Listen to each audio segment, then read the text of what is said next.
Manga is one of the most competitive industries you can get into in the art world. Artists, authors spend years, decades, honing their craft for that dream of becoming an established mangaka, and if by some miracle you are able to get picked up and published by a magazine, you have to work your ass off to maintain just even enough popularity for your work to get greenlit for an anime production, and if it does, you have to pray to God it's being handled by a company and studio that has enough talent and resources to even give you a semi-decent adaptation in this highly competitive world of anime. Sasaki Fujimoto could make a doodle of his 12-year-old DeviantArt page on toilet paper, and at this point I think Studio Ufotable will try to adapt it. This man is on a generational run of god-tier adaptations on anything he touches. Chainsaw Man had the actual anime studio investing in it because of how much they believed in it in an unprecedented move. Look Back, my favorite anime of last year, was an artistic masterpiece that brilliantly brought his one-shot manga to life, and of course we have just seen the release of Chainsaw Man Reze Arc the movie, which not only topped box offices worldwide but is a raw visual audio spectacle on every single level that has taken the source material and elevated it to its absolute limit.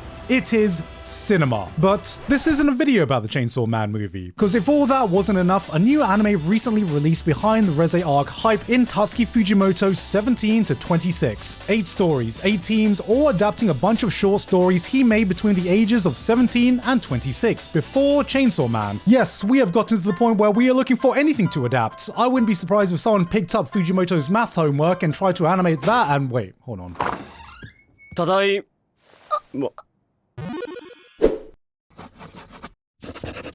Okay, actually, I'm very interested in geometry now. He has now achieved the cult-like status where spend enough time in the anime community and you'll eventually run into these people that would run through the entire world's reserve of honey just to glaze him. Hello, that's me. I am people. Because unlike the polished cinematic experience of Chainsaw Man, this was almost as interesting to me in a different way. Because more than anything, you get to see his evolution as a storyteller. You get to see an insight into just what is going on in this man's mind, and it is an experience. It is one of the rawest, unfiltered Fujimoto experiences you can find, and I just need someone to talk to it about, alright? Because Amazon Prime just stealth dropped this, and goddamn nobody is talking about it, and people need something else to watch outside of PNG Slide Man. Someone needs to get on this Fujimoto train with me, because I just want to check if he's okay, and I don't think he is. But first, guys, I have a confession to make. Yeah, what's that, mate? I like RPGs. No way! I also like Arknights. Well, did you know there's an Arknight spin-off that's a 3D real-time strategy RPG and it's the sponsor of today's video? Wait, you're telling me there's an Arknight spin-off that's a 3D real-time strategy RPG and it's the sponsor of today's video? Yes! That's right, today's video is sponsored by Arknights Enfield, and get this, it is, in fact, a 3D real-time strategy RPG spin-off of Arknights. No way! Set in the world of Talos 2, Arknights Enfield combines the visual style we know and love from the franchise with strategic team combat and cinematic storytelling. You can transform the world around you by building factories and automating resource production, and get immersed in exploring the world itself. Every region is varied and full of missions, resources, and unique mechanics, which includes the newly revealed Wuling City region. As for the characters, I'm just blown away by not only how great their designs are, but the sheer variety as well. And that carries over to the gameplay itself. With a diverse range of different classes and skills, who you choose for your team of 4 operators to command in combat makes a huge difference. Your team, combined with utilizing physical statuses and arts inflictions, all play a role in strategy in taking down the game's most powerful enemies. I am so excited for this game's release, and it is coming to PS5, PC, and mobile in early 2026, and you can head down to that link in the description to pre-register for that global launch today. Thank you very much to Arknights Enfield for sponsoring us today, and with that said, back to the video. I'm a big fan of Anthology series because it's such a great way to see a wide collection of cool ideas without having to fully invest your time for a deeper exploration. Sometimes it's a collection of stories of the same theme or IP, but it's rare that an entire collection in anime comes from a single creative mind, even if that's pretty much the only thing these stories have in common. It's a series that jumps across settings, tones, entire genres, yet it feels like they all have this underlying fingerprint that ties it all together. Oh, goo goo gaga baby to you too! Who wants to destroy the world? Oh yes you do! With every single team working on this, bringing their A-game no matter how weird or wonderful or batshit insane some of these stories are. People can speculate if a certain anime IP is a studio's golden child, but goddamn if Fujimoto isn't the entire anime industry's golden child. Few names can bring together a team of so many talented creators brimming with a fiery passion to adapt your work to the absolute best of their abilities. I mean, look at this stuff. This is a story Fujimoto made when he was 17. 17! Bro, where's my Studio Ghibli adaptation of my work when I was 17, which is, what was I doing when I was 17 again? We don't need an adaptation of this. PA Works, Zex? Studio Kafka, 100 Studio. These might not be the AAA studios that get the usual anime fans hyped up, but you can tell everyone was raring to bring their own unique style and flavor that maybe they haven't had a chance to experiment with until now. You got people that worked on Bakemonogatari, Magus Bride Season 2, Kaguya-sama. Damn, they even got the Barn composer on here? And he made in this? One of my favorites visually is the one in Woke Up as a Girl Syndrome. This might not be the most action-packed or animation-heavy, but I just immediately fell in love with the art style and direction of this. Warm colors ooze out of every frame, perfectly capturing a retro Y2K aesthetic that just makes me want to turn on a CRT and load up Tony Hawk's on the PS1 and bake a big cake. Goddamn, were cakes delicious back then. So what can we tell about an author by the stories he chooses to tell? Well, there's one set in a world where humans have been wiped out by cannibalistic aliens and the last remnants have to survive by dressing up as chickens. In another, this world-class assassin falls in love with this immortal vampire she's hired to kill and confesses her love while getting her ears blown off. Then there's this guy who's hell-bent on confessing to his crush until an alien warps down, threatening to destroy the entire world that interrupts his confession, and so Fujimoto is weird. We all do things that don't make sense now and then. Sometimes I say, I don't know, man, but I do. I do actually know. This man is on a whole nother level though. If there's one underlying pattern in everything he makes, it's that you can never know what to expect. He'll take you on a journey and you'll either say, fuck it, we ball, or Fujimoto, why is this girl puking in this boy's mouth? Nope. No explanation? Okay, I didn't want to eat anything today anyway. And no show encapsulated this feeling better than Sasaki Stopped a Bullet. I wanted to make this video without spelling out every short story for you guys and having you guys experience it for yourself, but I gotta break that rule this one time because I just need to tell someone about this. And I'm not gonna be okay until I do. Sasaki is your typical high school boy who treats his teacher like the average Chainsaw Man fan treats Makima. He idolizes her, worships her, someone who sniffs the air she farts on. She is a literal god to him. And then a man with a gun shows up. Yes, this is still Japan. Here's some bozo who got rejected by the teacher in university, and ever since then his life has been on a downhill trajectory, leaving him with nothing except the grudge and a second amendment that he is going to enact unless the teacher agrees to have sex. Sex. Upon seeing the situation unfold, Sasaki crashes the fuck out and in an act of heroism stands up to the shooter, putting his life on the line because he doesn't want to see his teacher having sex.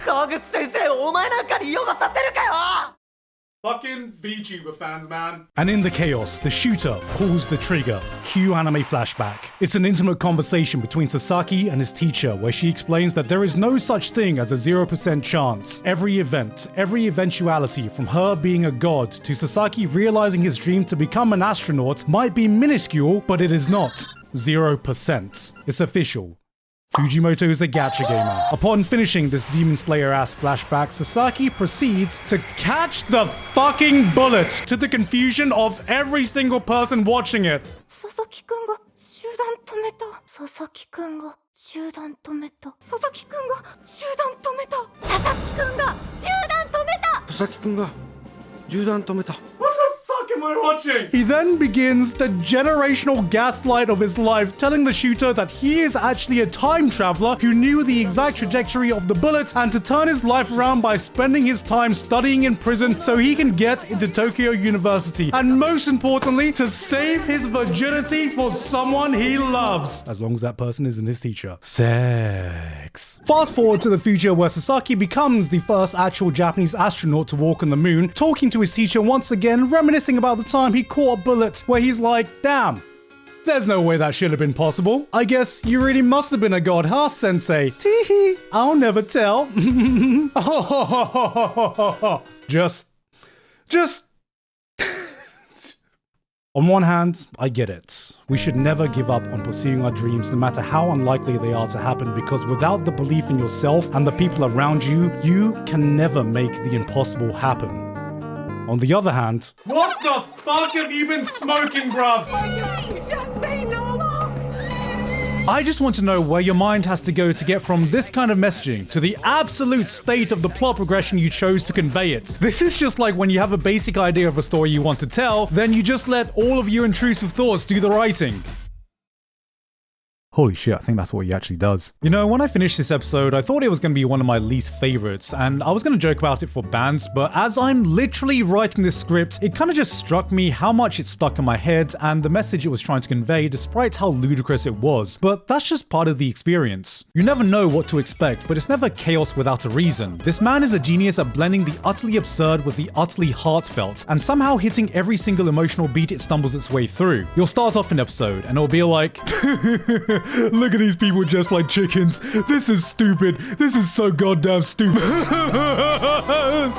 can't. You really can't. What I love about a collection like this is that you really see a reflection of the author's mind, and I think he really wants to write a romance. Love is Blind felt like an unreleased Nichijou skit with a Fujimoto filter. Shikaku seems to be about two people as clinically insane as each other finding their place together. And then there's Mermaid Rhapsody, which I heard he made because at the time his editors joked that he was incapable of writing a normal story. So he decides to write some romance story about a boy who falls in love with some man-eating mermaid by playing the piano at the bottom of the ocean somehow. Yeah, this was actually pretty normal though. I've seen worse. But that's the thing. It's clear Fujimoto understands what normal is, but completely breaks it to make us question values we may never have thought about before. Sasaki knows there is no logical way he should have been able to stop the bullet. Kenji knows Nayuta is a possible threat to all of humanity and just a goddamn menace who will not stop ruining white shirts.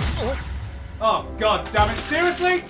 I just bought this one! But never allows that to affect the way he treats his baby sister. And I don't think it's a coincidence that almost all of these stories focus on a relationship between two people and their willingness to understand the other side, no matter how strange or weird they are. I think this is most evident in the last short, Sisters. This one is the most grounded in reality. A girl walks to school and is greeted by an unwelcome surprise plastered front and center. A full-size painting of her doing the full Monty like Leonardo DiCaprio drew her like one of his French girls. I'm talking nips out for the lads, exploring the bush and the down under for the whole school to see. I can't show it, but here's my artist rendition of it. I swear to God, if YouTube counts this as nudity, I'm gonna lose it. Who was responsible for it?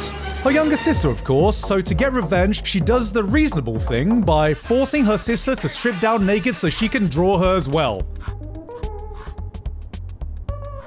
I said grounded, I didn't say normal. But it's through this weird sequence of events that allows them to understand each other better. She comes to terms with her own inadequacy to her younger sister she now feels she's in the shadow of, and I feel like this is the moment where Fujimoto cemented his approach to the iconic "they just like me" for real characters. No matter how strange or unhinged, they're self-aware enough to realize their own relatable flaws, and the relationship with the people around them allows them to find their answer in the most Fujimoto way possible. This is one of my favorites of the entire collection, and I think people's biggest problem with this might be that it felt like Look Back Light, but then Look Back Light in my book is still pretty damn good. With most anthologies, there's normally a unified list of the best ones to watch and which ones are the worst. Like, I thought, okay, so everyone agrees that Sisters is the best, Nayuta close behind, and A Couple of Chickens is pretty strong as well. Then I go online and everyone seemingly has a different list. And say what you want, but to me, that's a sign of a creator willing to push boundaries not only with the stories they tell, but the ideas he explores. Someone who is not satisfied with the comfortable. Every single short is so wildly different that will speak to different people. You don't have to like everything here, but it is a collection where two people can get a totally unique experience out of it. And there's just something raw about that kind of storytelling. It is unhinged, it can get out of pocket, it is anything but conventional. It might not always be your cup of tea, but I guarantee it is a cup of tea you will remember. Alright, come here, you little shit. Hey guys, hope you enjoyed that video. Thank you very much this month to Basil, Payne Patchett, Watergeist VT, Dysfunctional Degenerate, Shouting Zombie, Pony Stark, Flabberwocky, Misaka12315, Author Curtis Eckstein, Mike808, Jonathic, Tubazo1989, and everyone else on my Patreon for helping to support me for this month and making this video possible. Well guys, it's coming up to the end of the year, so I am going to be starting my watch through of maybe some of the best anime to come out this year. So I'm not going to be releasing too many videos in December. You can expect at least one, but right now I am just excited to catch up with all of the great anime that I might have missed in the rest of 2025 because, yeah, there is not much else to watch this fall season, unfortunately. Anyway, though, that's it from me, guys. I've been Gigguk, and I'll see you all next time.